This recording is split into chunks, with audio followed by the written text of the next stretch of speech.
Voici 13 règles vitales que tu dois appliquer au quotidien pour développer ton épanouissement personnel.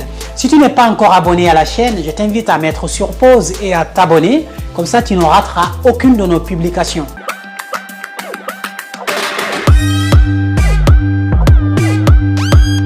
L'épanouissement personnel, je pense que c'est ce que nous recherchons tous.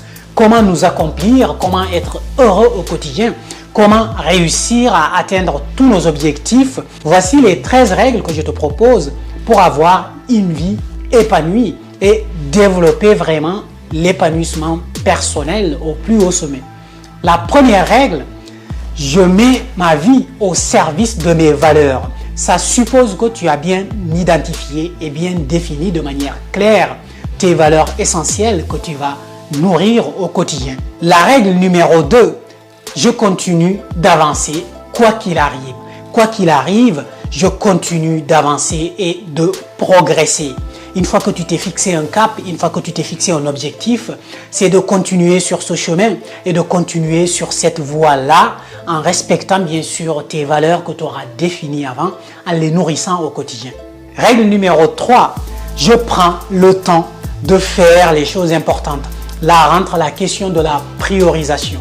Si tu ne sais pas prioriser, si tu ne sais pas définir tes priorités, la vie et le monde extérieur vont se charger de définir tes priorités. Et quand c'est comme ça, la réussite, ta réussite personnelle est très difficile. Règle numéro 4, je crois en moi et dans tout ce que je fais. La croyance en soi, la confiance en soi, l'estime de soi. C'est vraiment la base de toute démarche. Donc vraiment, la règle numéro 4, c'est de croire en toi. Il faut commencer par là. Règle numéro 5, je vais jusqu'au bout et je n'abandonne jamais. Une fois que tu t'es fixé un objectif, il ne sert à rien d'abandonner et il ne sert à rien de t'attendre à avoir du succès du premier coup.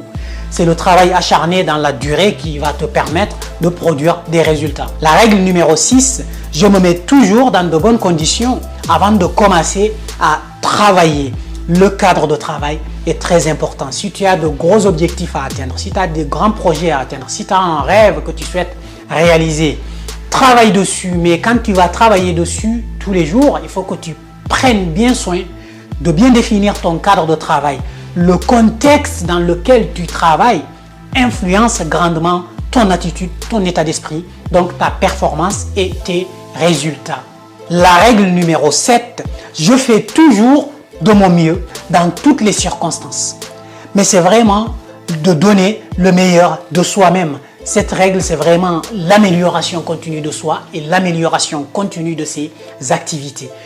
Quand je fais un travail, quand je m'investis quelque part, il faut vraiment t'assurer que tu t'investis vraiment de la meilleure des manières. Et que le soir, quand tu auras terminé, de te dire « Ouais, je me suis donné à 300% s'il le faut. Mais j'ai vraiment donné le meilleur de moi-même, tout ce que j'ai. » Que ça réussisse ou pas, ça à la limite c'est autre chose. Mais toi, ce qui est à ta main, c'est vraiment au moment de l'action. C'est de donner le meilleur de toi-même. La règle numéro 8, je fais de ma santé ma priorité. Si tu as de grands objectifs à atteindre, ta santé doit être une priorité. Même si ce n'est pas le cas, dans toutes les situations, ta santé doit être ta priorité. Parce que si tu vois que tu peux agir, si tu vois que tu peux aller apprendre de nouvelles choses, si tu vois que tu peux t'entraîner, tu peux réfléchir, c'est que tu es en bonne santé. Donc ta santé est une de tes valeurs fondamentales pour que tu puisses réussir à court, moyen et surtout à long terme. Prends bien soin de ta santé si tu veux aller très loin dans la vie. Règle numéro 9, je réfléchis toujours avant d'agir. Nous sommes nombreux à être dans cette situation. Chaque fois qu'on veut réaliser quelque chose, on saute sur l'occasion, on se précipite pour passer à l'action.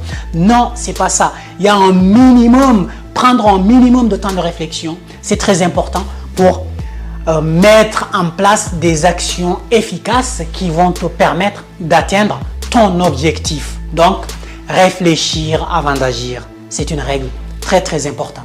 Banale, simple, mais importante. Règle numéro 10, je profite de l'instant présent. Le passé n'est plus, le futur ne sera probablement pas. La seule chose que nous avons, c'est l'instant présent. Donc quand tu fais quelque chose, quand tu travailles sur quelque chose, quand tu es avec des gens, sois présent et profite de l'instant présent. c'est grâce à cela que nous allons pouvoir être épanouis et produire des résultats au jour le jour. Règle numéro 11, je mets du fun dans tout ce que je fais. Même quand on travaille, c'est toujours nécessaire et intéressant de mettre un peu de fun dans ce que l'on fait. Parce que si on travaille sur ces objectifs, malgré que ce soit dur, si en plus de cela, on se fait chier à longueur de journée, on ne va pas rester très longtemps. Il faut que ce que nous faisons soit amusant. Si ce n'est pas le cas, on introduit une part de fun dans nos activités pour leur permettre d'être vraiment amusants et augmenter notre niveau de bonheur et notre niveau de satisfaction au moment même de la réalisation, sans même avoir produit de résultats, mais le fait de s'épanouir grâce à son activité, c'est qu'on a déjà réussi. Règle numéro 12, je garantis toujours l'équilibre entre la vie perso et la vie pro. Peut-être que tu es entrepreneur, investisseur ou salarié, peu importe. Mais si tu gagnes énormément d'argent et que tu es épanoui dans ta vie professionnelle, mais à côté, ta vie personnelle, c'est de la merde et que vraiment tu te fais chier, je pense que tu n'iras pas très loin dans cette réussite parce que la réussite n'a de sens que si on a des gens avec qui on la partager, si on a des gens avec qui on peut s'épanouir à côté. La règle numéro 13, c'est je délègue ou j'automatise tout ce qui n'est pas mon cœur de métier. Une des grosses difficultés qu'on a en entreprise, voire même les entrepreneurs indépendants ou les entrepreneurs qui ont des équipes avec eux, c'est d'identifier les priorités, d'identifier les choses sur lesquelles il faut que tu travailles toi. Et si tu ne le fais pas, personne d'autre ne peut le faire. Ou en tout cas, si quelqu'un d'autre le fait, ça dégradera les résultats de l'entreprise. Dans ce cas, c'est ton corps de métier, travaille dessus. Mais tout le reste, tout le superflu, tout ce que quelqu'un d'autre peut faire à ta place sans dégrader le résultat, vraiment sans baisser un niveau de performance. Tout ce que quelqu'un d'autre peut faire plus vite que toi, plus fort que toi, plus performant que toi, tout ce qui peut être automatisable avec des ordinateurs, avec des outils informatiques, avec des automatismes.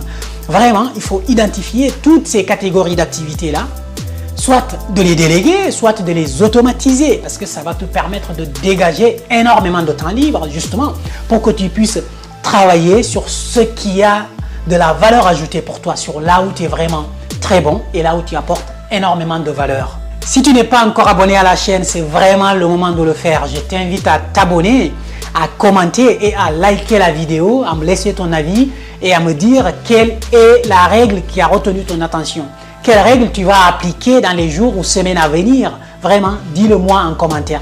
Et si tu as d'autres règles que tu appliques, partage-les en commentaire. N'oublie pas, c'est toi qui décides. Décide de devenir meilleur. Je te dis à très bientôt.